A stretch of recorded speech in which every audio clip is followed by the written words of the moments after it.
Netcasts you love. From people you trust. This is Twit.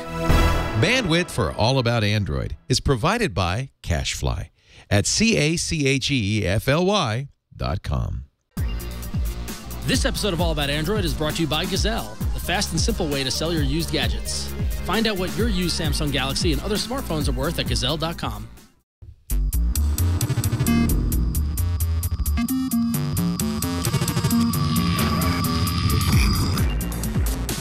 Hello, and welcome to All About Android, episode 107, recorded on April 30th, 2013. Your weekly source for the latest news, hardware, and apps for the Android faithful. I'm Ron Richards. I'm Gina Trapani. And I'm Aaron Newcomb, filling in for Jason Howell. Yes, and you've left me alone, Aaron. I'm all alone here at the table by myself. I had you here last episode, but now you're gone. Yeah, sorry. I had an all-day meeting at work today, so I had to come in for that. But luckily, Oracle said, hey, yeah, go ahead, use that room and hook up to do whatever you want. So here I am. And that is a beautiful background. That is just so picturesque. It is. It's a little pixelated back here, but it's a lovely someplace. Where am I? Redwood Shores. That's where I am. There we go. So this week on the show, we're going to be talking about Google I/O and the fact that NASA prefers Android over iPhones, and Samsung's at it again. And speaking of Samsung, before we get started, we do have a little bit of awesomeness right here. We got the Samsung Galaxy S4. We're going to be talking about this little phone a lot throughout the show. Leo was kind enough to loan us his device. So I thought before we got started, we'd open it up and take a look at it. And so we have it on hand. So every time we talk about the Galaxy S4, I can hold it up and we can point to it.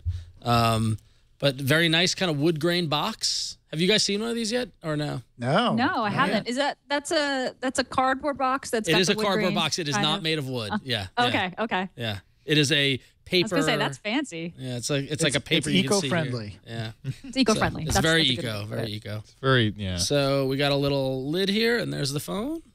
I went for the white one. Yeah, so let's pop it out, and there it is.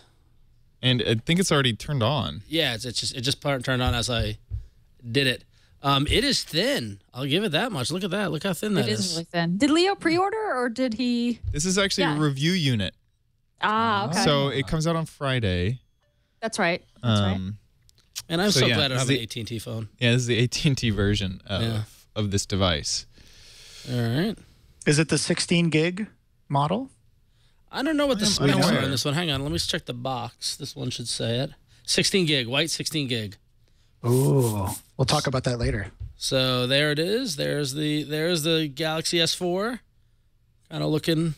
See, we already got that little photo album action going on there. Okay, now look at the pool boy, and see if it's no. Oh right, yeah. Wait, I was right. Yeah, exactly. Wait, where's the Broadway review? Yeah, I need. So pretty neat. We got the Samsung hub right there. Their all their stuff. Yeah, this is interesting. It's very snappy. The screen looks really nice though. They always have the live wallpaper enabled, right? So they can kind of show off how fast and crisp things are. But does anyone ever keep the fish floating by, like swimming by on their screen? It's always the first thing I turn off. Leo does. Yeah. Leo, yeah. Well, okay. Leo will feed the fish live. That's funny. I usually have live wallpaper though, especially at Christmas time. I like to see the snow coming down, all that. Oh, okay. It is a very bright notification pane. You got green power controls, blue brightness control. Yeah, so very green. Yeah, I don't know how I feel about the green going on there. It's not a subtle design on the UI on the AT&T phones. So there it is. So the Samsung phones. So Samsung Galaxy S4. So we will be referring to this phone throughout the show. But that said, let's dive right into the news. Android Police is saying that Google's working on the next version of Android, but it's 4.3 Jelly Bean, which is kind of disappointing. Now, I don't know. Their methodology was Not the most scientific. They're looking at their server logs. They're looking at code, bug reports in the Android code repository. And it seems pretty clear that there's a Jelly Bean build out there, Android 4.3, that Google is working on right now. Now, Google I/O is in 2 weeks. So that seems to point toward that we're going to get Jelly Bean at Google I/O and not Key Lime Pie, which surprises me. We talked about this last week. We said, I thought, for sure we were going to get key lime pie, right? Because we've already had 2 iterations of Jelly Bean. But maybe, Google's kind of slowing down their release cycle instead of going with the major, still going with those dot releases. I guess what really matters is what kind of new features the new Jelly Bean will get. Again, this is just conjecture. We don't know this for sure. But if Google's actively testing and working on Jelly Bean, that's what we're going to get at Google I/O in 2 weeks. Now, I don't remember what I said last week, because if you remember, also I was feeling a little under the weather. But I believe now that I'm not surprised that it's going to be Jelly Bean and might be just updates and changes to Jelly Bean, because I feel like the window is too small to go to Key Lime Pie. I think it would have been too soon. We had talked about that story where OEMs, supposedly Google had delayed a new release of Android to give OEMs more time. And we all said that that's hogwash. And of course, they're going to release a new version of Android at Google I/O because Google I/O is so Android-centric because it's a developer conference. So, I guess we didn't say, it's definitely going to be Key Lime Pie, but we said, hey, we're definitely going to see some big updates to Android. So, I don't know. At this point, I think they're probably going to release Jelly Bean 4.3 and maybe preview what we'll see in Key Lime Pie without actually releasing it. That's my guess. Android Police also did their Google I/O to-do list, basically a huge roundup of all the rumors and conjecture and stories and hints and pointers that we've seen in code toward all the new projects that Google could potentially announce at Google I/O. We've got Babel, we've got the new Android release we just talked about, we've got that Google Game Center we talked about last episode, the Google Wallet card, remember that? An actual physical card where you can charge the Google Wallet. Potentially, although this probably won't happen, but a new Motorola phone, a Motorola Google phone, the ultimate phone. We're definitely going to see lots of new Google Now cards and improvements. I think Google Now, we've been seeing huge development on that in the weeks coming up to I/O. I'd be surprised if there isn't a ton more Google Now news. The Google TV team did tweet. They said officially there will be a Google TV announcement. There will be a Google TV improvement. And the Google Music subscriptions, which we've talked about. Probably the most exciting possibility that we might see at Google I/O is this rumored Google X control system, quote unquote control system. There was a South by Southwest talk by one of the lead engineers of Google X, which is Google's moonshot crazy project lab. I guess his name is Astro Teller, and his title actually is Captain of Moonshots. He announced that there'd be a new Google X project that would be unveiled at this year's Google I/O. He didn't give very many details. He just said he described the project as a control system and that it is very fragile. So his background is he's got a PhD in artificial intelligence, and he co-founded a company called Body Media, which is a wearable technology company. So I wonder if this control system is going to be integrated into glass somehow. But it sounds like we're going to get something really sort of cool and new and insane at Google I/O, which I think is my favorite part of Google I/O when they just something out of left field, like when they drop in, people skydiving wearing glass, or even the Nexus Q, which, was dead in the water, but it was unexpected and kind of out there. Well, that's really.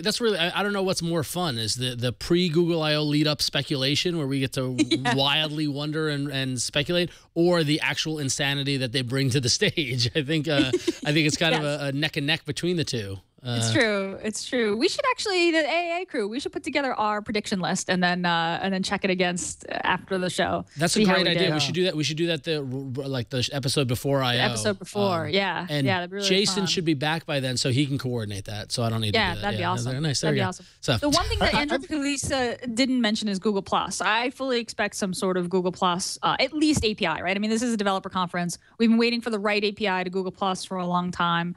I kind of feel like that there's got to be a whole Google Plus track, I bet. So I imagine that we're going to get some announcements there as well. That's a good one, Gina. I mean, that's not on this list, but I would love a Google API. And that's not my connection breaking up there. I did say love 3 times. it really would be good to have a Google API. I think some of the other really cool ones on this list that I'm really looking forward to is the Babel or Babel, however you want to say it, which is combining or presumed combining the different messenger services. At least Talk and Messenger, Google Plus Messenger, at least those two, but maybe even text messaging as well as Google Voice. I mean, if I kind of use those all together now already, it's just that I have to go to different places to do it.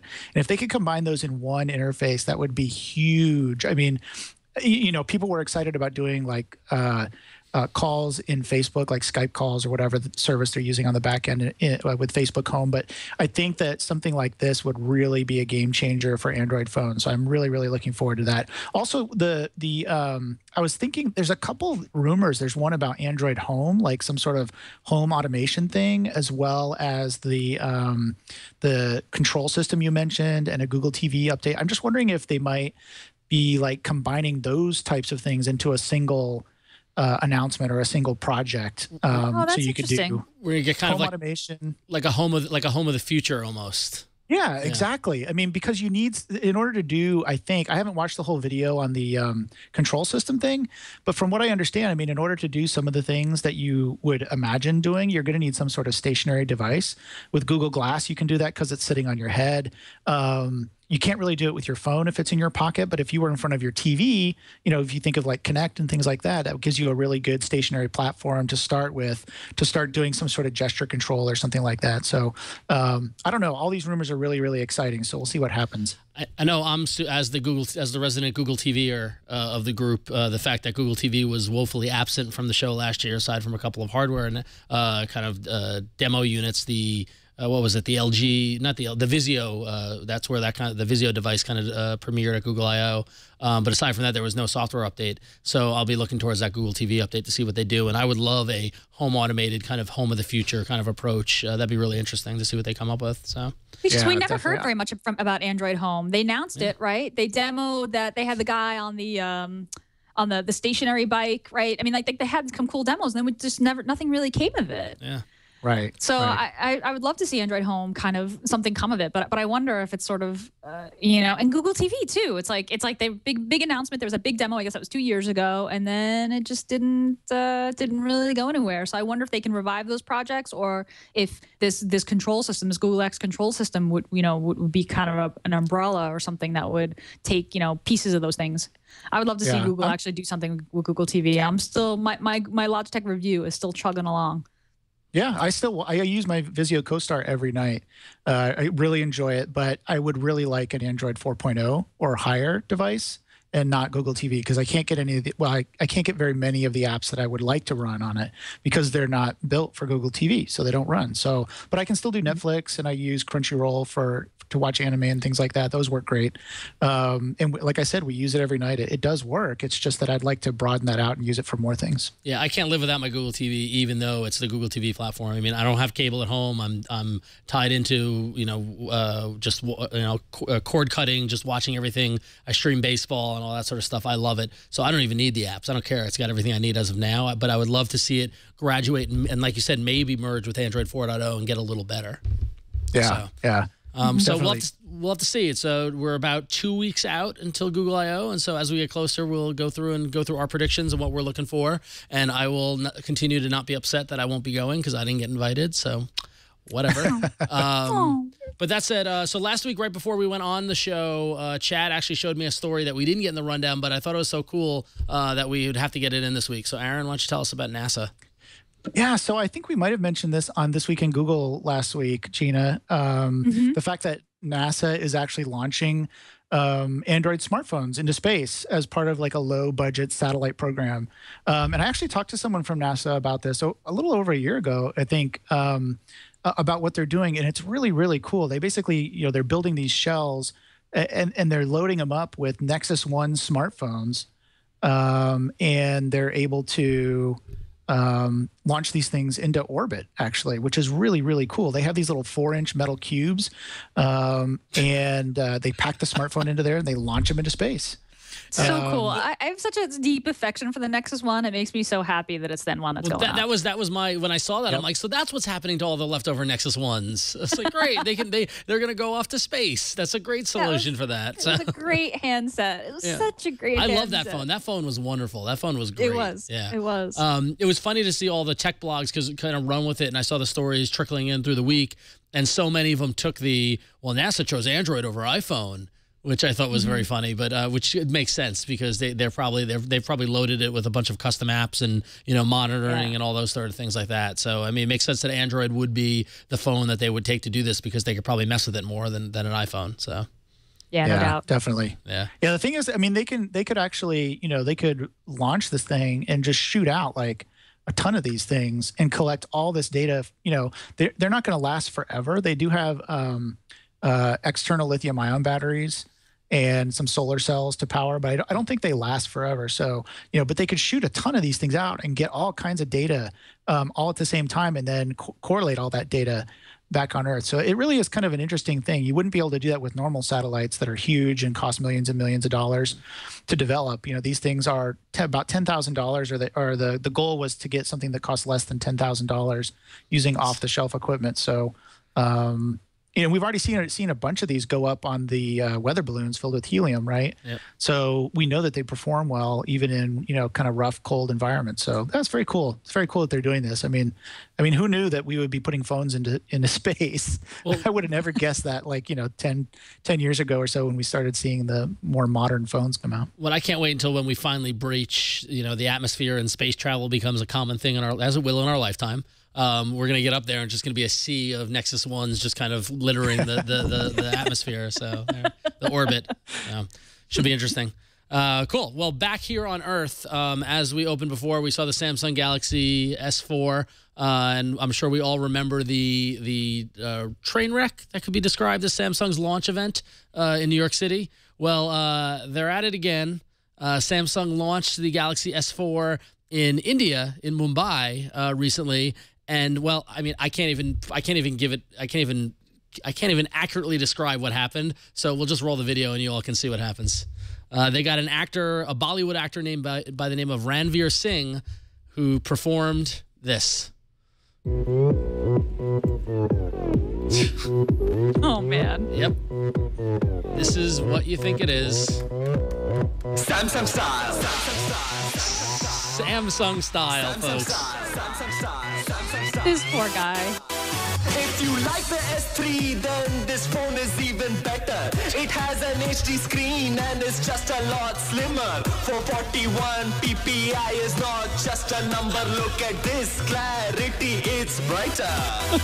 इसमें AirView है, message पे उंगली लगाओ तो खुलता है. जब तुमने देखो तो ये video You can't make it up. But I mean, it's one thing to take the song and use it at all, but to repurpose the lyrics and Samsung style, like... If you like the S3, this phone is even better. So here are some of the other gems. 441 PPI is not just a number. Look at this clarity, it's brighter. And if you like the S3, then this phone is even better. It has an HD screen and it is just a lot slimmer. It's just a lot slimmer. That's awful. Samsung style. Samsung style. More than just a phone. S for Samsung style. Oh.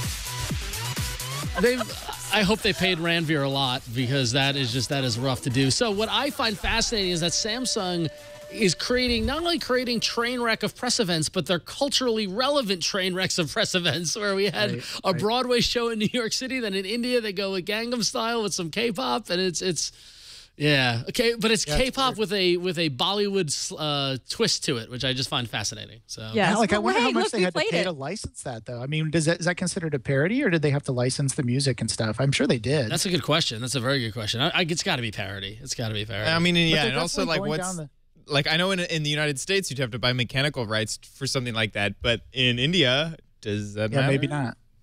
Yeah. I mean, they're definitely going down the showbiz route here, right? I mean, both with the Broadway thing and the Bollywood thing. I mean, what's next? I don't know.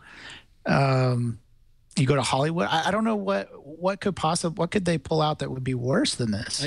I mean, you you could say that it's been highly successful, right? I mean, we've talked about both these events here on the show. Yeah, we just played the video, That's right? true. Like, I mean, they're specializing in like musical events worth talking about, even if we're all cringing. But is it how we want to talk about it? That's the question. I mean, like, I work in a little bit of marketing. I can't really say this is the language I want used with my product, where we're just saying, I can't believe they did this.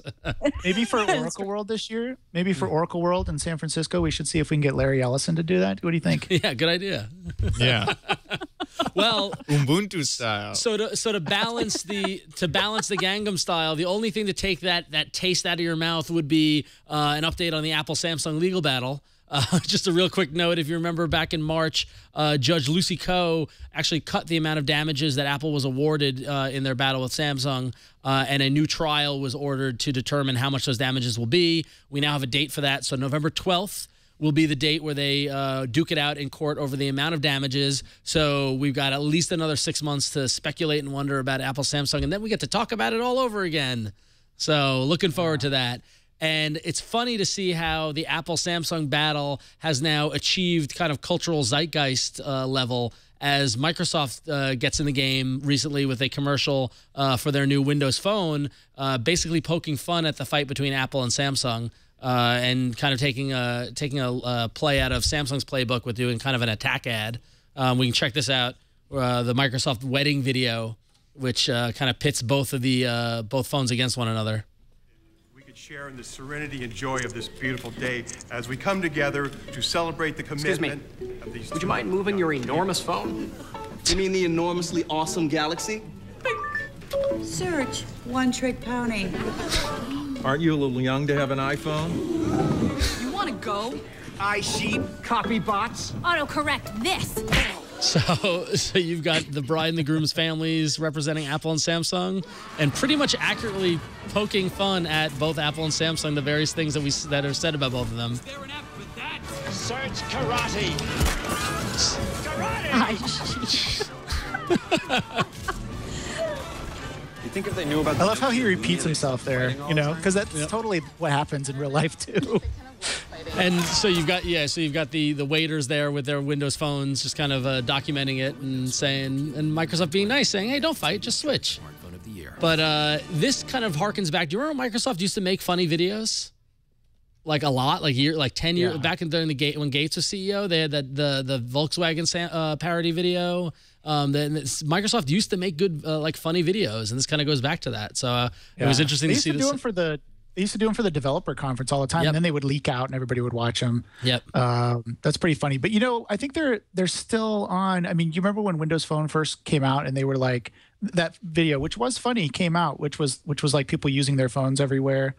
And the ironic message from Microsoft is, you shouldn't want to use your phone, so use Windows. I still don't understand that concept. That was such a weird, completely illogical. Yes, I remember that. Yeah, it was funny. No, it was funny, but then like the deeper message was like, you don't want to actually use your phone that much, so choose Windows Phone 7 or Windows, whatever it was. It's like, choose us because we're not as cool, or I don't know. I don't understand it. But it was the kind of thing where people spend too much time on their phones. And do you remember they were like, they were using their phone. Someone was using it in the bathroom, and someone was avoiding his wife, and she's sitting there in a negligee. She's like, really? Come on, Yeah, they seem to be on this kick though of like using the popularity of the other brands against themselves. Well, you got to. I mean, they've already built. I mean, Amazon and Samsung have already built up this animosity, and there's already there. Whether we joke about it and stuff like that, but there is lines drawn between Android and iOS users. And so, if I was in their position, they're the third candidate. What else can you do? So I kind of like the it's not a desperation play, but it's like, hey, what have they got to lose? They've got, that phone is nice. That the hardware on that Nokia phone is very, very nice. I can't say I'm a big fan of the Windows Phone OS and the interface and the boxes and all stuff like that, but I know people who love it, who have it. So I don't know, but I don't blame them for taking a stab at it. So cool. Well, on to the email. We got an email from a loyal viewer. Ross from Houston, Texas writes in and says, "Hey there, all about Android staff. I'm a dedicated listener to the podcast. In fact, I consume quite a number of podcasts thanks to Dogcatcher, most during commute time. Recently, I've been downloading lots of interesting video as well, TED Talks and that sort of thing. The biggest problem is I don't have time to sit and stare at my phone, and it's not safe during my commute. Many of these talks are mostly audio and could just be listened to, but running the screen without looking at it seems an extreme waste of battery, not to mention the pocket press control problem. I'd love a video player with an option to keep playing the audio when you blank the screen. Does such a beast exist? And Ross, that is why we're here, because a beast does exist. In fact, we actually have 2 options for you. Right here, Chad, if we can take my product shot. MX Player, which is my video player of choice, actually has a native setting that if we go into settings here, you can go in and under player, down under this first section is playback. The second section right here, if you want to zoom in, they have background play, and playback will continue even after display is closed. So if you check that off, what will happen is that when you kill your screen, the audio will continue playing. So that solves your problem. But we've got another option if you're not a fan of MX Player, screen standby. Now, this is for rooted devices. Aaron, have you played with this one? Or? Yeah, so I actually recommended this on the show, I don't know, a long time ago. I don't think you were there, Ron, actually. Yeah. But this was my app pick, I believe. And what it does basically is it just turns off the display. Yep. So, you can do this with any app. I love MX Player. It is also my go-to video player of choice. It works great. I haven't found anything better. But if you're, like, let's say you're also maybe watching Netflix and you don't necessarily need the display for whatever you're watching, or any video program where you don't need the display on the phone. Maybe you're sending video out to a TV and you don't need the TV on and the device on at the same time. You can use Screen Standby, and Screen Standby allows you basically it's only for rooted devices. We should say that up front. So if you don't have a rooted phone, this won't work for you. But if you do have a rooted phone, this will just turn off the display, leave everything else running, and it doesn't matter what you're doing, what app you're using or anything. So I would agree. MX Player for sure, if it's just videos that you're not like podcast videos you're watching. And if it's anything else, and you have a rooted device, I would use Screen Standby. It works really, really well. Cool. And I believe, and some folks in the chat room mentioned that Pocket Casts, one of our favorite podcast apps, also has an option to switch between audio and video. So you might want to look into using Pocket Casts as well, too. So Pocket Cast is great. I live by that app. So excellent. Yeah, so, I switched to Pocket Cast, too. Yeah, isn't it? It's just amazing how good that update is. Yeah. It's awesome. Yeah. So excellent. So thanks for writing in, Ross. We appreciate it. We love hearing from everybody in the community. Before we move on, we want to thank our sponsor, because this episode of All About Android is brought to you by Gazelle, the fast and simple way to sell your used gadgets. Find out what your used Samsung Galaxy and other smartphones are worth at Gazelle.com. The Galaxy S4 is coming. You might want it. And Lord knows it's a pretty phone. You've already got a phone. How can you afford to get this new device? Well, you can go to Gazelle.com, and there you can find out what your phone is worth, and that way that can allow you to upgrade. Before you upgrade, make sure you sell your used phone or gadget to Gazelle for cash. Go to Gazelle.com. That's Gazelle.com, and find your phone of your current phone. You tell it what kind of shape it's in, and then you get a risk-free offer for your gadgets. Gazelle will lock in the quote for 30 days. So if you go to the site, you see how much it's worth. I'm going to get $170 for my Galaxy S3. I got to go scrounge up the rest of the money for a new phone. 30 days later, that offer will still be there. So that's a great option that Gazelle offers that really makes it worth looking into, because locking in that offer is a way to make sure you get the money that your device is worth. And you get paid fast by check, PayPal, or you can get an extra 5% with an Amazon gift card, which is kind of awesome because I buy everything on Amazon. So getting those extra gift cards are fantastic.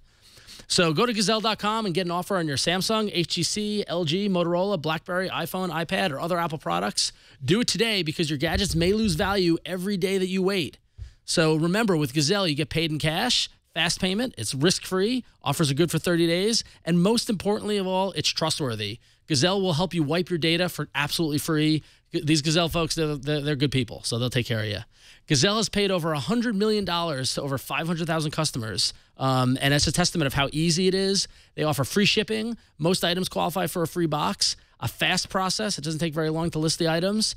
And they've got a great selection of items that you can choose from that you can get pretty good money for. If you got a Samsung, any of the old Samsung Galaxy S2 or 3s, the HTC One X, the Droid Razr, any of the iPhones, it's a great place to get money for your old devices. So if you want to switch from Apple to Android, come join us, join the flock, and sell your iPhone to Gazelle. So what's your iPhone, Samsung, or other Android smartphones worth? Take a minute and go to Gazelle.com to find out. Sell your used Samsung Galaxy or iPhone today at Gazelle.com. And thank you, Gazelle, for sponsoring this episode. And that said, let's dive into some hardware.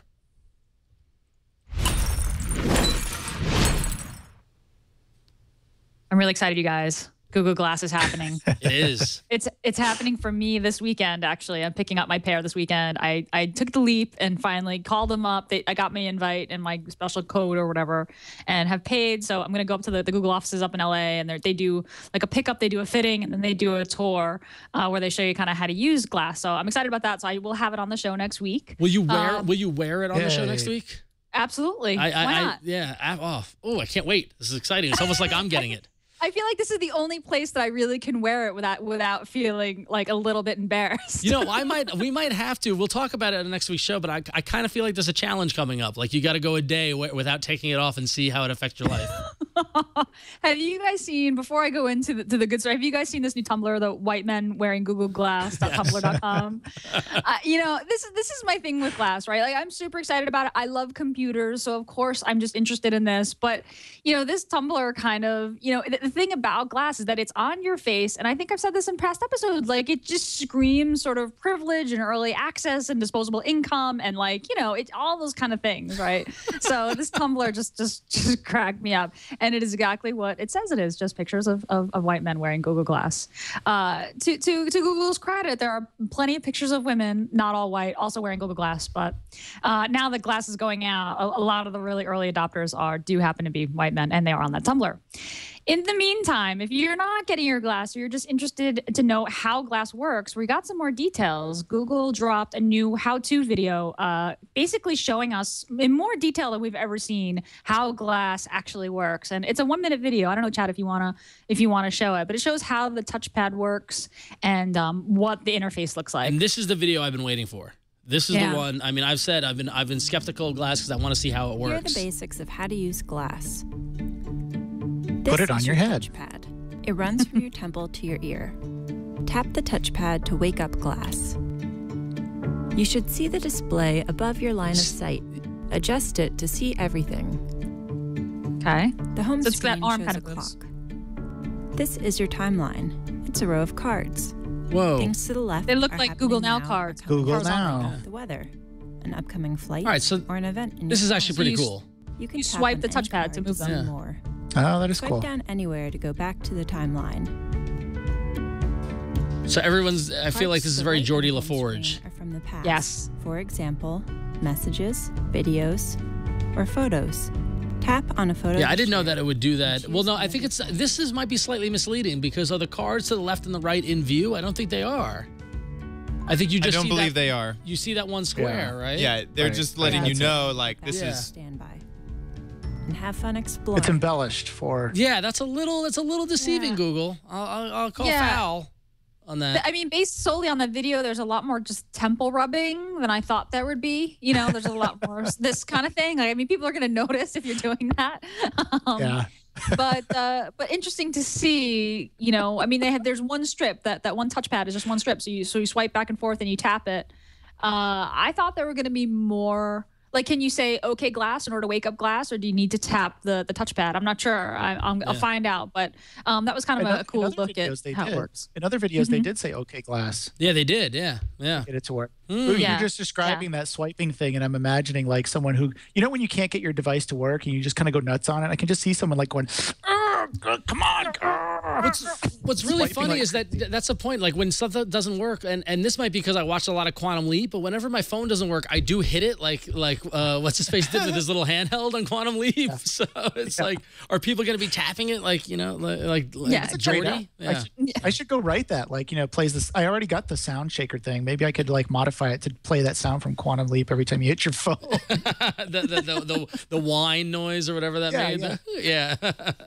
So, well, I can't wait for you to have Google Glass, Gina. It's going to be infinitely amusing for us to watch you have it on the show. So I can't wait. I'm excited. I'll just spend the whole show looking up into my left, upper right-hand corner. And I'll be like, wait, what? So back to the Galaxy S4. I feel like we can't go 5 minutes without talking about it. This phone right here. So if you're at home waiting for your Galaxy S4 to come in, if you ordered from Best Buy, if you did a pre-order, you thought you'd get ahead of the game, you're going to pre-order your phone. Well, it looks like the Sprint Galaxy S4s are delayed for another 2 to 3 weeks. And this is just another example of the shipping problems that Nice. Thank you, sad trombone. The shipping problems continue for the Galaxy S4. I guess the demand was just so much for the phone and so many people ordering it that Best Buy has not been able to keep up. And so it takes 2 to 3 weeks for you to get your phone, but they're rolling out, and hopefully eventually it won't be a sad trombone. It'll be a happy trombone. But those of you who did get your Samsung Galaxy S4 actually yesterday on April 29th, saw your first over-the-air update go out. So that's always fun when you get a new phone and then they immediately update it to fix things.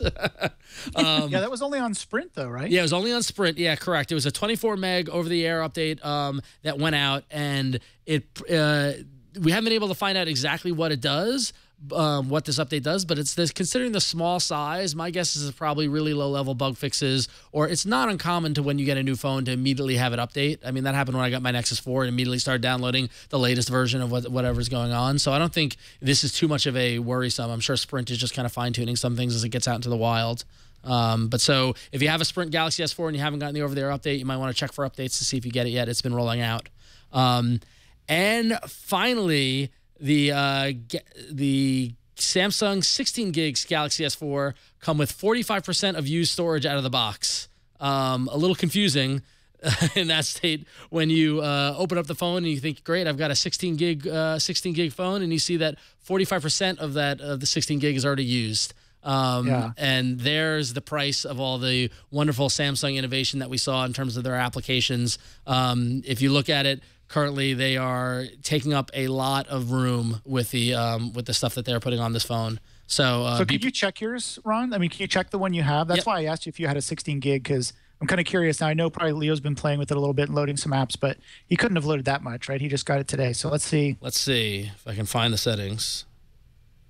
It's all these little like beeps and bloops when you do stuff. Do you hear that? No, I can't. Yeah. There you go. I can't hear it. Here you go.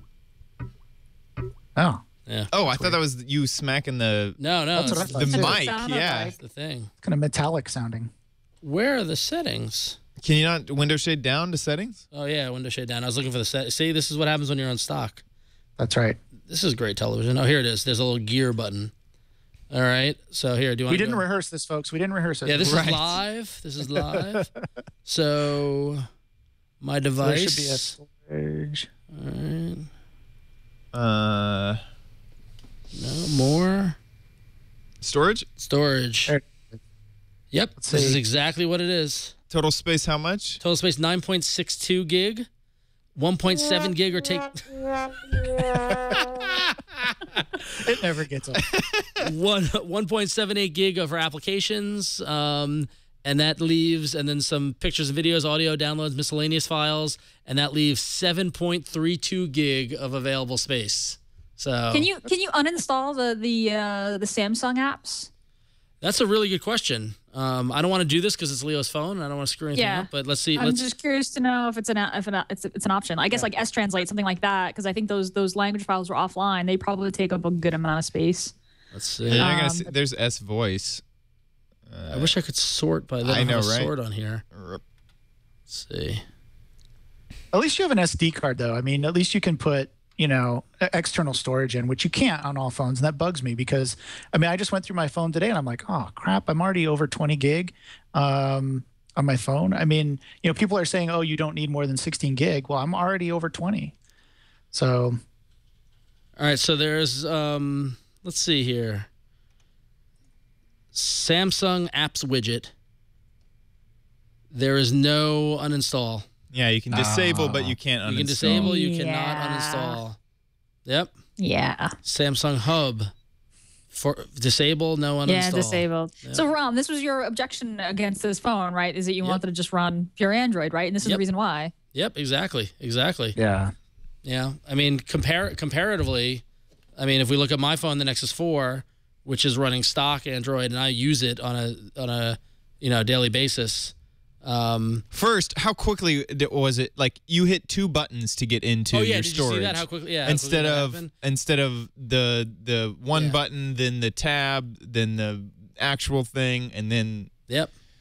Yeah. No. And admittedly, I have a 32, so this isn't a fair comparison. But I mean, right. But I've only got 1.82 gigs of apps, and that's after over a month of using it and loading all my apps and all that sort of stuff. So it's the price you pay for living the Samsung lifestyle. That's what Samsung happens. style. Yeah. Listen, when you want style, Samsung you style, mean. when you want to ogle the pool boy, you need a lot of gigabytes to do that. That's the answer. So sad to see.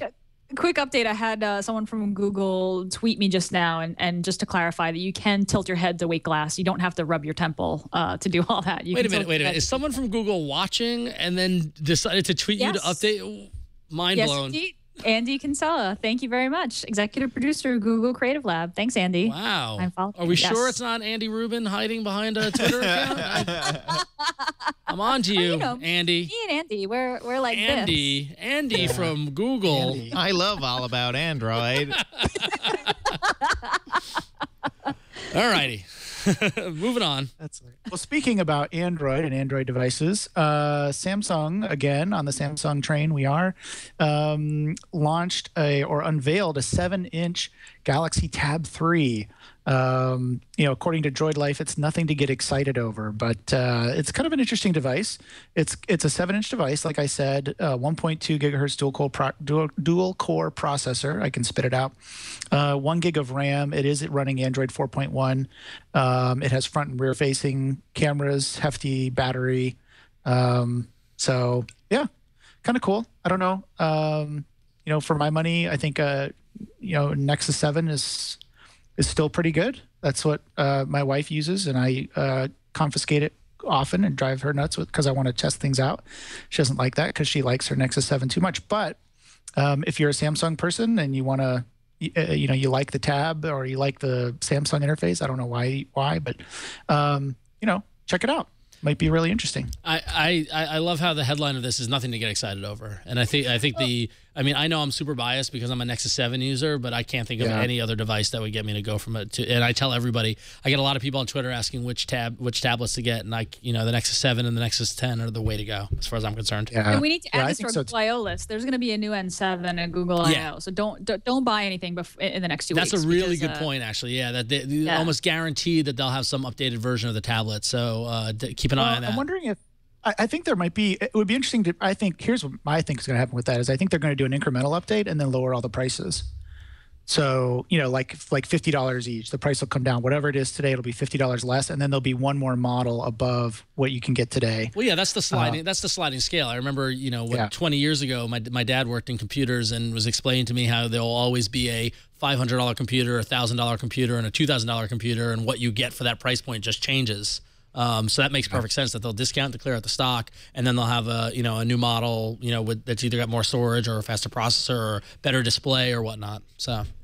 Yeah, definitely. And then right on the back of that, also there's some rumors about the rest of Samsung's tablet portfolio, including a 1080p 8-inch tablet, as well as an octa-core 11-incher that's coming from Samsung as well. So, the rumors keep coming from Samsung. They're iterating fast and furiously, even in the tablet space. Now, one thing interesting that they have down here, that Samsung has the Nexus 10, right? So the Nexus 10 and the Nexus 7 came out last year, and the Nexus 10 is made by Samsung. They have a Nexus 11 listed here, and I don't know. Let's see, there's an asterisk. Need to get approvement from Google. I don't think that's a word. Approvement. Yeah, I think it's supposed to be approval. Yeah. But it's interesting that this particular website, which is Phone Arena, is actually calling this out as the Nexus 11 as the next generation Nexus device. So we'll see if that happens. But they all look pretty cool. I think it's really going to be down to the price point. That's pretty bold of them. Remind me when I start my cell phone hardware company to come out with a new phone and leak the plans for it and call it the Nexus 5, and it will, pending Google's approval, of course. So yeah, yeah. I mean, it's really interesting. Like, I'm not sure. That's the octa-core tablet that they were talking about in the title. But I don't know. I mean, it's interesting to see. I can't believe that they would be able to use. I don't know, because I work in marketing as well, and we would never let someone do that, a partner or otherwise, use like an official name like that before it's actually released. So right, but then again, this was a leak. So I mean, this was probably never meant to be seen publicly and that sort of thing. But yeah. Still bad, not a good look for Samsung. So. Yeah, definitely. So, and Aaron, you've got some rooting apps for us, right? Now that Jason's not here, you're filling in the rooting shoes. Yeah, absolutely. Well, I always talk about developers, and I always recommend rooting your phone and all kinds of stuff. So one thing you need to be careful for when you're rooting your device, apparently, is to be careful what app you use to do that. If you use an app, I don't even recommend using apps for this very reason. But there is some software out there that is that is recommending that you download it, and it'll root your app, and it's really easy to use and everything. But unfortunately, this app, and I just found this out. Through Google Plus, it came up on Google Plus. You have to be really careful with some of these because there are some nefarious things that can happen when you actually get these apps. So you can't actually go get what I recommend is going to XDA developers. Welcome to Root Android. There's a reason not to use it, period. There's a lady talking to me in the corner. Wait a minute. You mean this application comes with a pretty girl that explains what it does? Pretty much. She just stands at the bottom of your screen and tells you what to do. And do you see there, like right next to it where it says $30? Like this is all stuff that you can do for free. You don't have to pay. It's really crazy. Like there's a lot of that's capitalism. I'm not surprised by that. I guess it is. I'm not saying it's that I'm surprised by it, but I'm definitely not recommending it. Agreed. Like, there's no reason to do that. And the other thing to be careful of, like I said, is you just have to be careful when you're using someone else's software that you don't know. They can sneak all kinds of stuff in on you. So my recommendation is always to go out to XDA developers, and there's lots of really easy, good tutorials online. Go to a trusted source and do it yourself if you're able to. See, so I would do that first. All that stuff that you just mentioned is why I don't root and why I keep it stock, and I don't want it. It's Jason and I go back and forth on this all the time because he loves rooting and he loves tinkering and that sort of thing. I need my phone to work, and I can't take any chances, and so that's how I protect myself. But that's my choice. So I love that you can, though. I think it's so cool that there's support to do that. So. Yeah. Also in hardware, if I'm a big Raspberry Pi fan, and there's a new board that's coming out that I wanted to mention. It's actually on Kickstarter right now. I think it's Kickstarter that it's on. It's called the Udo. I don't know if you guys have seen this, but basically what they're taking is something very similar to a Raspberry Pi, but it's more powerful. It has more RAM, a faster processor, and everything. And what they're doing is they're marrying this with an Arduino. So you have like a Raspberry Pi type board running Linux and an Arduino all on the same board. It even has the Arduino form factor. So if you want to add shields and things to this. So if you make your own, and you can run Android on it. There's the tie-in. That's why we're talking about it. I was wondering when that was coming. Yeah. Sorry. I'm really excited about it. It's $99, I think, if you go through the Kickstarter. It might be a little bit more now or when it comes out, but it has built-in Wi-Fi and display and everything that you would need all on this little board. Plus you can do Arduino stuff with it. So you can run Android alongside Arduino. It just makes it really, really easy. It looks like a really fantastic board for developers. So I just wanted to give everyone a quick heads up that board is out there and you should take a look at it. It's very cool. It looks like something a lot of modders and stuff like that could have a lot of fun with. So yeah, absolutely. Yeah, it's really cool. Cool. Excellent. All right. So that said, let's go into the apps. Sad trombone. Wah, wah.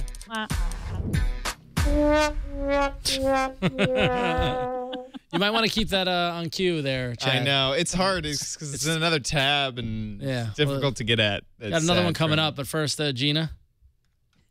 Well, we're getting a lot of really good feedback out of Google about Facebook Home. First, we had a couple weeks ago, I think Garrett Schmidt said that it was Facebook Home was a tremendous endorsement of Android. It took a lot of guts for them to do it.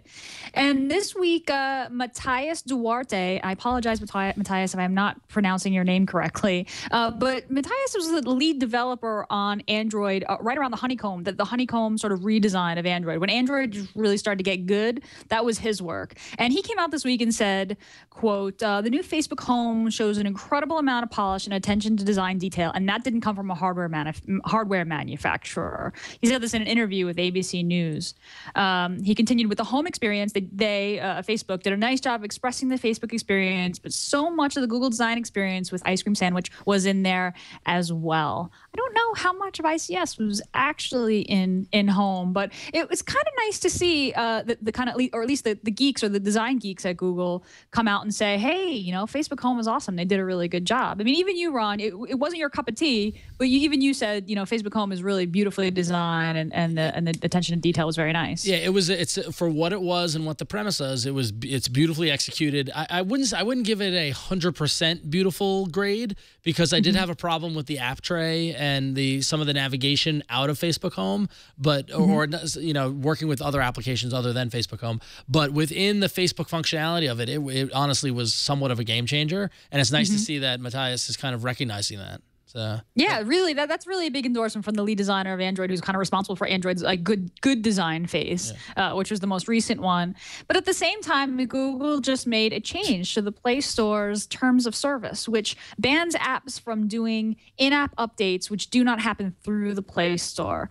And the Facebook app does this. We've talked about this, right? So the Facebook app basically bypasses the Play Store and just updates itself. It downloads its own APK updates and updates itself. Now, Facebook said that it was only doing that with certain users who had side loading enabled, all right, which is got to be a very small percentage of users, probably pretty savvy users. That was kind of their defense. Google came out and said, look, you know what? We don't want good apps bootstrapping bad apps, so we're banning this. If you're going to upload an app to the Play Store, it must do all its updates from the Play Store going forward. So this will stop Facebook and any other app from doing this. I like how this is a case of Google giveth and Google taketh away. It's just like, hey, you're doing a great job, and we're changing the way it works. So also, you can't do that. Yeah. Like, nice work on this. Oh yeah, but you can't do that. I wonder how much of this is. I wonder how much of this is a reaction to some of the virus stuff that happened. Yeah. What is a week or 2 weeks ago, where some of the apps were sneaking viruses and stuff into and SMS spammers into some of their apps in the Google Play Store, and they finally found more than 30 of these apps and took them out. But I've got to imagine that's got to play. Security has to play into this decision as well. It's got to. I feel like this is Google. Google's definitely concentrating on cleaning up their act in the Play Store, reducing the malware, tightening up the screws. But I also think that Facebook came out and did this very high-profile thing, which was this self-updating app. And because Facebook is so high-profile, they kind of set a precedent. I think lots of Android developers would be like, oh, that's a good idea. That's an interesting idea. Why don't I do that for whatever reasons, right? And I think that Google is just trying to nip this in the bud. Like, hey, you know what? Nope. We don't want to do that. I think when someone like Facebook does something like this, it gets a lot of attention and it kind of and sets a precedent for other developers. And what is the implication of this for the Amazon App Store then? So if I buy an app in Amazon, I guess because those updates go through the Amazon App Store anyway. So yeah, no effect. This is just Play Store specific. So because the Amazon App Store is a completely separate thing, and it's not you don't get the Amazon. Well, you do get the Amazon App Store through the Play Store if you want. Right, but then you get like an in a Kindle. Yeah. I mean, on the Kindle, there's no Play Store whatsoever, so it doesn't affect it at all. Yep. And I'm sure that the App Store will update through the Play Store, as usual. Yep. Cool. So moving on to another Silicon Valley giant, Yahoo has updated the official Yahoo app to version 1.0. Oh, see, I put this story in the rundown, and I was like, oh, yay, Yahoo's doing something. And Ron stomped all over it. Yahoo continues to fight for relevancy in the marketplace. And this, and actually, Gina, when we were in pre-show, we were talking about it, how it's funny to see how, depending on how long people have been involved in technology, you can see you can tell how long someone's been around by their affinity for Yahoo. And that I used Yahoo like in the 90s and the early 2000s. It was great. I love it. And now as they're trying, as Marissa Mayer is trying to figure out where to take the company and what to do with it, it's just stuff comes out and some of us are rooting for them, but and unfortunately I've fallen now on the side of the fence where I just kind of laugh at it because each kind of announcement, each kind of thing is just, trying to be relevant in a market that they don't know what to do. This app is, you've got Google with, the Google search app, which, brings Google Now and so much other great Google functionality. This official Yahoo app is pretty much just a news feed as far as you can tell.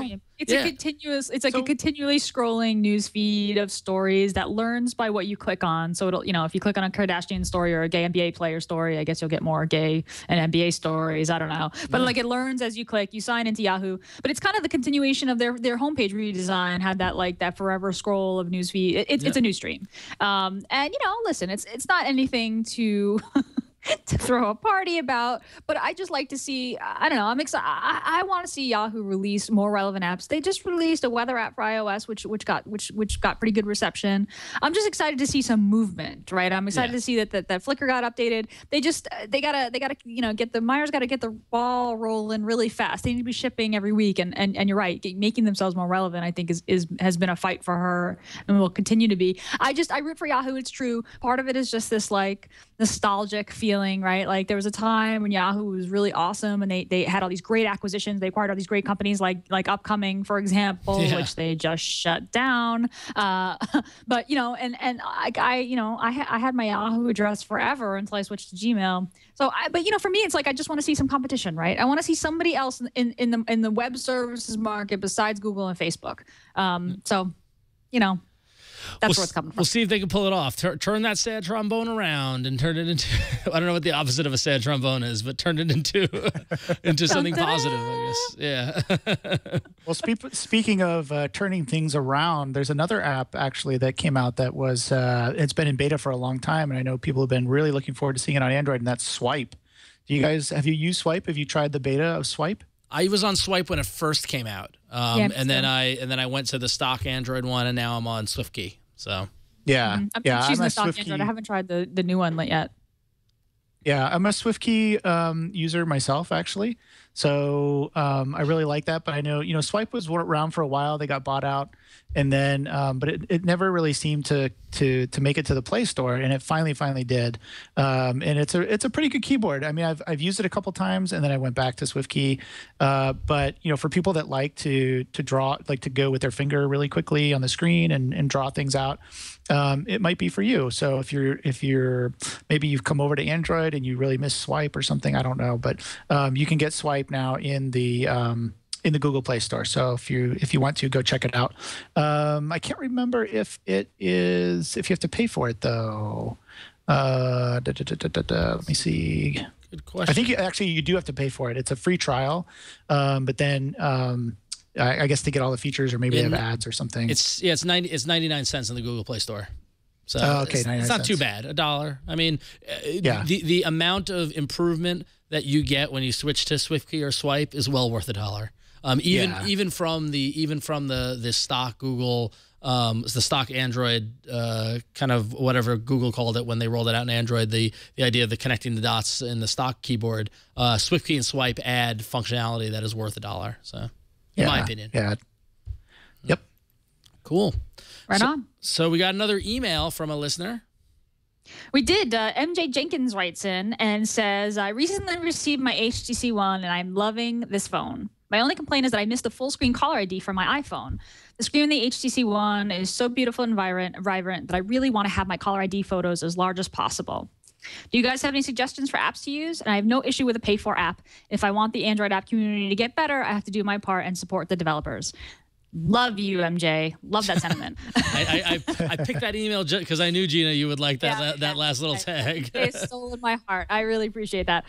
and what's funny is that when when I read that email, I really, that's the thing with Android and the different kind of UIs and the different things that happen, and you got TouchWiz and what Samsung puts on and all the various kind of things. You get a different experience based on the brand of phone or sometimes the carrier, and it's something, the full screen caller ID I didn't even think about because I get that with stock. And so I was like, oh, why do you need to do that?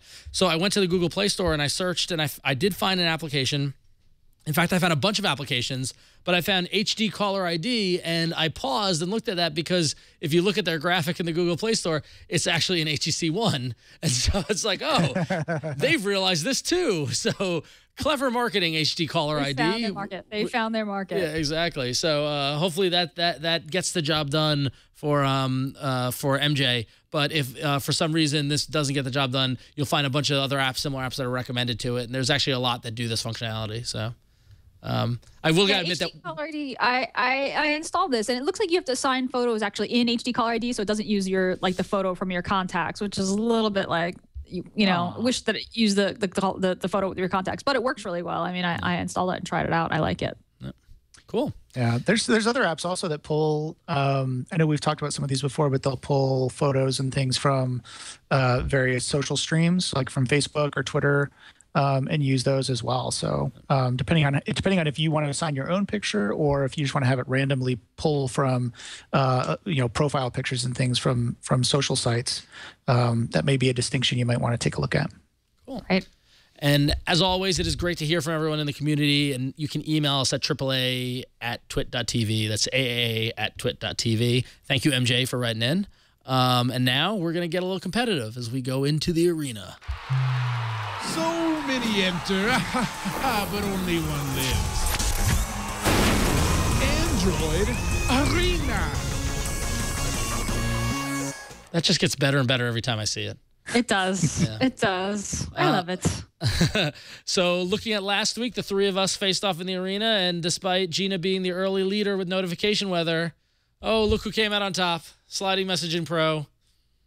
Nice. it was a nice looking app. I will admit, I like the design. Focus. I was worried because Aaron's game, I thought it did give it a run for its money. It's pretty close. Yeah, it was pretty close. Yeah. What was the exact breakdown was Sliding Messaging Pro came in first with 39% of the vote. The Room, the very Mist-like game, which is very cool, got 34% of the vote, and Notification Weather got 28% of the vote. So it's a pretty even split there. It's close to a third, which is a little edging on Sliding Messaging Pro. But I gotta admit, as soon as I open up that app, I'm like, oh, this is an arena winner. And I've been using it all week ever since, and it's awesome. It's so cool. It's totally changed my text messaging experience. So cool. So that means that Gina, you are first up in the arena. So step up to the plate. Oh man, losing streak. I got to turn this around. All right, my pick this week is a photography app. It's called Diptyque. It's actually was one of my favorite apps on iOS. And I just discovered this past week that it is also available on Android. It's Diptyque. It's 99 cents. And the reason why I love this app, it's basically a photo collage app. So I'm not the best photographer. The way that I take photos, I take 4 or 5 shots at a time and pick the best one. But sometimes, especially if you got a kid or a really cute pet or something, or a really kind of fun day, you have a few photos that you really like, but instead of making all your friends go through one at a time, it can be really fun just to kind of put them all together into a collage. And this is what Diptyque does. Super simple app. You open it up and you choose the kind of layout of the collage that you want. Something, you can do just 2 photos, you can do 4 photos, you can do kind of long ways or short ways, portrait, landscape, however you want. And then you choose the photos that you want to drop into the collage. And it's got all kinds of effects that you can add to the photos as well. You can add rounded corners, you can add different frames, etc. And my favorite part of the whole app, which is better on Android than it was on iOS, is that it hooks into Android share menu, right? So you can export the finished collage and you can share it to whatever photo sharing app or Dropbox or any kind of email, wherever you want to send it, you can do so in the end. So I really like this app. It's a really cool way, especially I take tons of pictures of my daughter. I like to make little collages of her different faces. It's great for that kind of thing. So you bore your friends less. It's kind of like the ultimate. It's like a mashup, but for photos. You can show several at the same time. And you can also just save your collage to your photo roll. You don't have to share it out once you're done and make lots of different ones. And I think you could do random ones as well. So that's Diptyque, 99 cents in the Play Store. Now, I noticed if you look at the Play Store link, you'll see that that doesn't have the best ratings. It actually got a few low. I mean, it's. I was gonna say I think Chad saw it and then quickly took. No. It's completely fine. So it has 2.5 stars right now, and there's a ton of people complaining about it in the comments. I've been using it and I haven't had a hard time with it. I've been using it on my Galaxy Nexus. It's been absolutely fine. This looks like a lot of people who have used it on iOS and said that it doesn't work as well on Android. So I'm just gonna put that out there. I'm not gonna try to hide it. Like there are people who haven't liked it. It's worked really well for me, and I actually really like it on Android. It's a little sort of jumpier than it is on iOS, but it totally works. It hasn't force closed on me. Everything totally works. So just a warning: the reviews look kind of scary. Gina's trying to save herself. Like, no, it's okay. It's okay. I've been using it all week and it's been fine for me. But look, try it on your device before you get 15 minutes when you download it from Play Store. Make sure it works on your device. Maybe it's a device specific thing. It's been working well for me. But I wanted to be on the up and up. I want to be above board about it. I don't want to send people to a Play Store link and then be like, hey, 2.5 stars. 2.5 stars is not a failing grade. That's a C+ of that, or a C. I mean, yeah, that's fine. I mean, that was me in college. What? That was awesome. What are you talking about? Well, 2.5 star as a 5. That's 50. No, it's 2 out of 4 stars. Is it a 5-star or 4-star? It's a 5-star rating. Oh, it's a 5-star. It's a 50. Oh, so that's a failing grade. Okay, so that's failing grade. Also, I would get 2.5 stars in math in college because clearly I wasn't able to. Well, I mean, it just got updated a couple of weeks ago, and so it's possible that these bad ratings are from like the initial release. I'm not sure, but like I said, I have been using it. I really like it. I haven't been able to find another app on Android that does quite the same thing that Diptych does. It makes just really cool, neat collages. So those collages. But be warned that there are some low ratings. Those collages are like that. That's the one most like when I have friends who like just get on Instagram or just start get a better phone. It's always like you can watch their trajectory. Like they get comfortable taking pictures and they can post on the Twitter, and then like every now and then they'll be like, I'll post something, and I use PicFrame. That's another app that I use, which looks to be a little more, I think, a little more simpler than Diptych. And so like my sister or somebody was like, how did you do that? And so you got to show them, oh, it's this great app. And you show them how to do it. Like people see those pictures, they want to know how to do it. So it's great to see that there's some options there. Can you save those as your, I was just going to say, can you save those as your wallpaper as well? Yeah, I think you absolutely can. You can just save them to your gallery and use them however you want. I actually started using Diptych before. Oh, how did this work? I think I started to see. I wasn't using Instagram, but I started to see people using Instagram because Instagram can do this, right? It can do this collage. No, they can't. So what you do is you take the photos and then you go into another app like Diptych or like PicFrame, and then you publish that via the share to Instagram. Gotcha. Yeah. Instagram does not natively support collages. So it does not. Okay, so maybe it was around the time that I started using Instagram that I started using Diptych. I'm gonna check out PicFrame as well. Yeah. But yeah, PicFrame's got a higher rating in the Play Store, but you know. Well, come on. Who really goes by the ratings in the Play Store? I mean, let's be honest, right? It's. I mean, it stops me. You know, like I'll hesitate if an app doesn't have great ratings. You know, like I'll think about it. Like, oh, let me try this out now and return it. Especially a pay for app, right? Yep. Yeah, especially if you're comparing apps and you have multiple choices. One is paid, one is not, or maybe you have 3 or 4 choices and you don't know which one to go to. Like my eyes always go to the highest rated one first, and then I'll start reading the comments to see what it says. So I don't know. Maybe that's just me. I often I look for an indicator as opposed to ratings. I look for a number of downloads because so if an app can get into the hundreds of thousands of downloads, they must be doing something right. So that's that's one of my gauges because I find reviews. I try not to read the reviews, but that's what can you do? All right, cool. Well, so Diptych, it's 99 cents, available in the Play Store. Your mileage may vary. It's a sure winner this week. Gina's really, she showed up to play, that's for sure. So wait till you see my app. That's all I'm saying. All right, Aaron, tell us about Camscanner. Right, so mine is also image related, and I'll just say that my app is rated 4.6 in the Google Play Store. So right off the bat, it must be better. No, so I know. Camscanner is actually really interesting. Like if you've ever been in a position where you need to scan something in and you don't have a scanner handy next to you, which is pretty much all the time for me, you can use, with Camscanner, it lets you use the camera on your phone to scan in documents or it could be Word documents or PDF file as the output, whatever you want, or even business cards. So you can just use the camera on your phone. It scans all that information in. It does OCR, converts it to, if you want it to, and converts it to a document that you can then use digitally. You can send it an email or whatever. So what I do with mine, for example, is for our expense reports here at work, I have to scan in. In order to submit the expense report, I have to have copies of all my receipts and everything like that. And I can't always download things in PDF format. So like if I go out to lunch, I get a copy of a receipt, and then I either have to find a scanner at work or at home to scan that in and then be able to submit that. But what I can do now with my phone is just take a picture of it. It saves it as a PDF, and I just add that to my expense report that way. And it's really, really, really easy. So it is highly rated. It does save a lot of time. I've used it more and more often now that I found it because it really solves a problem. It's just like anything else, right? If you find an app or something that solves a problem for you, you're going to use it. And So now I use Camscanner all the time, mostly for expense reports, because it's just really, really easy. You can also, they have a cloud service. So you can actually share documents, or you can upload them, like the ones that you do on your phone. You can actually access those from your PC or from a tablet someplace else. So you can upload the stuff that you do, that you scan in. You can upload it to the cloud, and it's there. It's always, backed up. It's ready to go in case you break your phone or whatever. So they've really thought this out pretty well, I think, in terms of user experience and giving people the features they want with an app like this. So very, very well done. If you need to scan documents or anything like that, business cards, whatever, I would highly recommend Camscanner. That's really cool. I've needed an app like that. For me, it's contracts.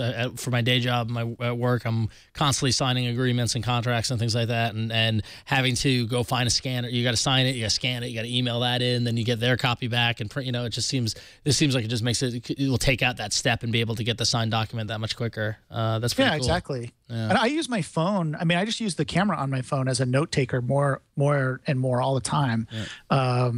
I'll even if I'm doing something on the whiteboard here at work, I'll write it out, and then at the end of the day, when I go home, because I don't come into the office all the time, I'll take a picture of it, and then I've just got those notes, right? But you can't easily, without an app like this, it's very difficult to convert that into like a PDF or a Word document or something. And this software does that for you. So go check out Camscanner. My favorite part about this app is that when you're taking pictures of your coffee receipts, you can do that in a really, really thoughtful way. Oh, look at that. Very good. I hope you're watching the video for all the listeners. Chad is really bringing the dramatic effect to this episode. This is like Android dramatic style. I like it. Well, yeah. I feel like they just took some stock footage, because same thing with this guy who's like entering information about his receipt, and then he swipes over to see his kid's drawing. And he goes, "Yeah, I guess that's okay, huh? Yeah, whatever." He's just not excited at all. That's hilarious. I should mention that the app itself, I believe there's a free version. This is free. I have it installed. So it doesn't tell me the price, but there's a free version. But then I think if you want the PDF and some other features, the PDF creator stuff, you have to pay. There's a $4.99 version that you have to pay for, because it's it's licensed from Adobe, that functionality. So cool. So Camscanner looks like the front runner in this arena. But wait till you get to my app. Yeah. So considering that I won last week with the text messaging app, what was it called? Slide Message Pro. I figured it was time for a WTF app. I scour the internet high and low to find an app that just makes you scratch your head and wonder why it exists. And so to talk about this app, we need to go in the Wayback Machine. We need to travel back in time. Imagine around 2003, 2004, when the web was evolving and Web 2.0 was growing and becoming a thing.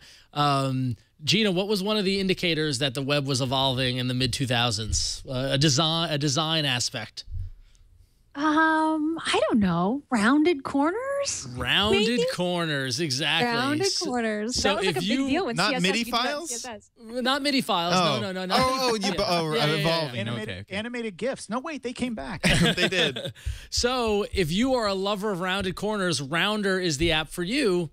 And what Rounder does is it runs on any Android device, your tablet or your phone, and it will round the corners of your device.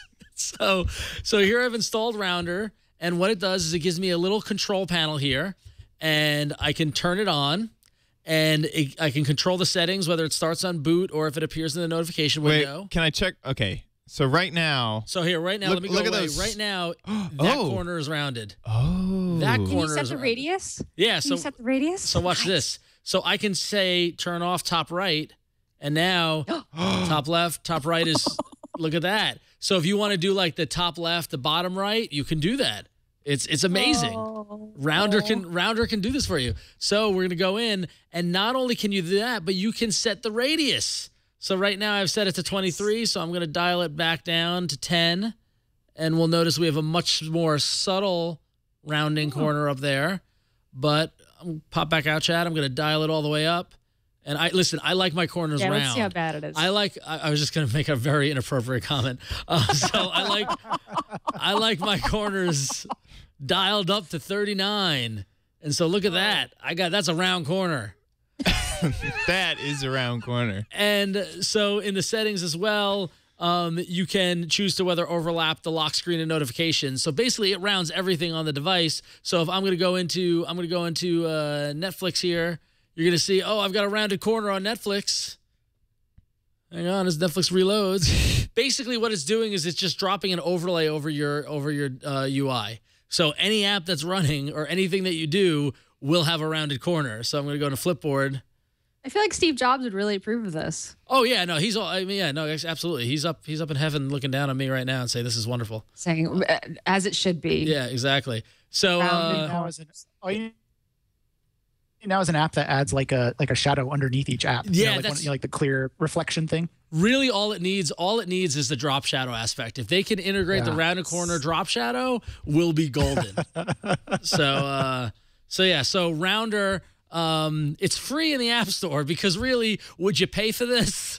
But I like that all the code's up on GitHub as well. So if you want to learn a little bit about drawing overlays onto in an Android app, you can do that. Exactly. This screams the type of app that a couple of developers were like, "Hey, I wonder if you could do this." And they did. So absolutely. So all the code's up on GitHub, so you can go play with it if you're on the developer side. It is important to note that Rounder has 4.8 stars in the Google Play Store. Whoa. You jerks. Look at that. There's totally a corner.java file. I love this. Yep. I love this. So it also works on video and that sort of thing. So if you're looking for, if your world's a bit too square, round it off with Rounder. So that got Chad to laugh. There we go. It's like. Look at that menu. It's square. Let's round it. Let's round that corner. Yeah. I wish I had this app. It's too square. Time to round it. This should be a Saturday Night Live skit. Yeah. But it's real. It exists. It actually exists. That's what's so beautiful about it. I mean, this took off. I saw this on Google Plus in the What's Hot or whatever it's called section, and it really did take off. If you look at the installs, I mean, it shot up like a rocket. Yep. And so it's pretty funny. I mean, it's cool. I don't know. I think people like stuff like this. And would you be able to do this on iPhone? No. I don't think so. I think it's already rounded on iPhone. That's the problem. Yeah, that's true. Unnecessary apps. Yeah. So Rounder, as soon as I saw it, I knew I had to tell you all about it. So it's free in the Google Play Store. So that's Rounder, Camscanner, and Diptych. All in the Google Play Store, and you can be heard. You can vote to let us know what your favorite application is. Go to aaapoll.com/107. That's AAApoll.com/107, and you can vote for your favorite application. Currently, Rounder is running away with it with 6 votes. I can't imagine that's going to stick around for much long. I think Camscanner might have it. That's my guess for this week, but. We will see. Who knows? The Diptych might be huge in India, Gina. So you never know. Yeah, that's right. Yeah, and Dan Dirks, by the way, the creator of Straw Poll, added a really cool feature that now it will check IPs, and you could even turn that off when you want to start a poll. So cool. Thanks for doing that, Dan. As we continue to give him free advertising. I know. Well, yeah. Well, it's like hand coded just for us. Yeah, which is awesome. Which is really cool. Were people cheating? Do you think people were cheating on their poll? On the previous poll service we used, there may have been some nefarious. Aaron, there's some shenanigans. We haven't confirmed, but India, we're looking at you. But yeah. Anyway. Yeah. Very cool stuff. Apparently, I'm very popular in India, as we discovered by the map of the last poll. So now maybe Gina can do a video. We'll call it Diptych style.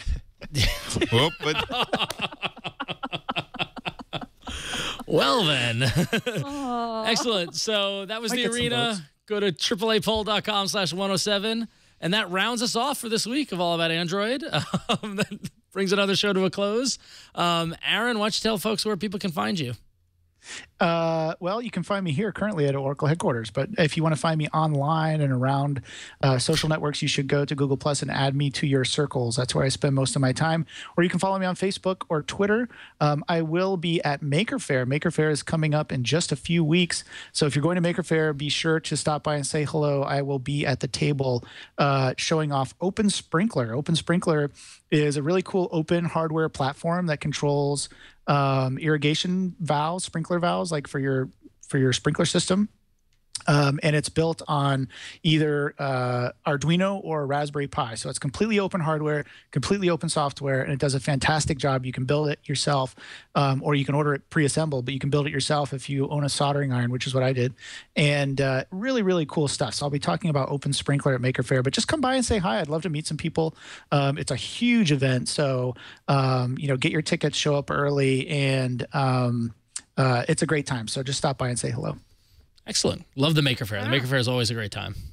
Yeah. That was one of my inaugural San Francisco events when I first moved here. I think or I was getting ready to move here, and it was like the weekend of Maker Faire, and I went down to San Mateo, and I was like, this is awesome. This never happens in New York. And so Yep.